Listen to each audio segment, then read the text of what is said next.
और इस वक्त एक बड़ी खबर आपको बता दें, आई पैक रेड मामले में बड़ी जानकारी सामने आ रही है। सुप्रीम कोर्ट ने ममता को नोटिस जारी किया है। तो देखिए, सुप्रीम कोर्ट ने डीजीपी, पुलिस कमिश्नर और बाकी सभी लोगों को नोटिस जारी किया है। ये बड़ी जानकारी सामने आ रही है। सुप्रीम कोर्ट ने बंगाल पुलिस को निर्देश दिया है कि वो सीसीटीवी फुटेज को संरक्षित रखे।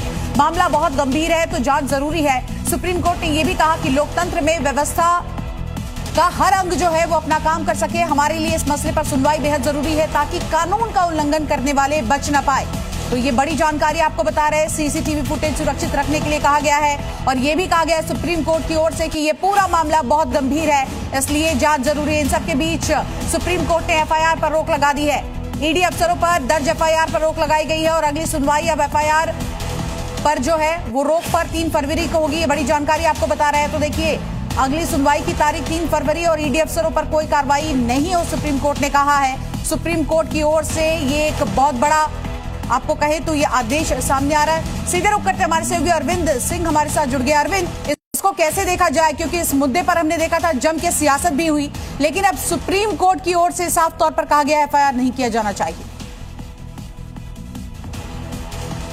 देखिए, बिल्कुल सुप्रीम कोर्ट ने इसे बेहद गंभीर मामला माना। हालांकि जब सुनवाई हो रही थी तो बंगाल सरकार की तरफ से जो वकील हैं उन्होंने कोर्ट को इस बात के लिए आश्वस्त करने की कोशिश की कि अब सुप्रीम कोर्ट को इस मामले में आगे नहीं बढ़ना चाहिए, क्योंकि हाईकोर्ट में ईडी पहले ही जा चुकी है और हाईकोर्ट में मामला लंबित है। लिहाजा 2 जगह एक साथ सुनवाई करना ठीक नहीं रहेगा। ये ममता सरकार के वकीलों की दलील थी।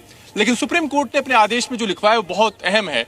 सुप्रीम कोर्ट ने कहा है कि ये सीधे तौर पर एक ईडी जैसी केंद्रीय एजेंसी के कामकाज में दखल के आरोप वाली याचिका है।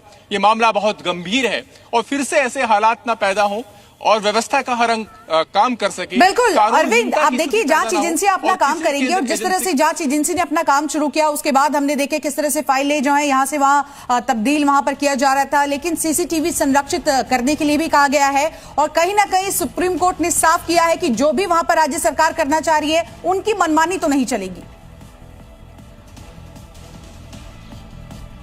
जी शिवांगी, मैं वही कह रहा था कि सुप्रीम कोर्ट ने माना कि ये इस मामले में जो आरोप है बेहद संजीदा है और कोर्ट के सुनवाई की जरूरत है और यही वजह कि कोर्ट ने नोटिस जारी किया है। कोर्ट ने ये बात साफ की है कि जो सीसीटीवी फुटेज है उनको संरक्षित रखा जाएगा, क्योंकि ईडी की तरफ से आरोप ये लगाया गया था कि वहां पर एफआईआर कर दी गई है ईडी अधिकारियों के खिलाफ और क्राइम सीन जो है जहां पर ये अरविंद लौटेंगे आपके पास। बहुत बहुत शुक्रिया तमाम जानकारी के लिए।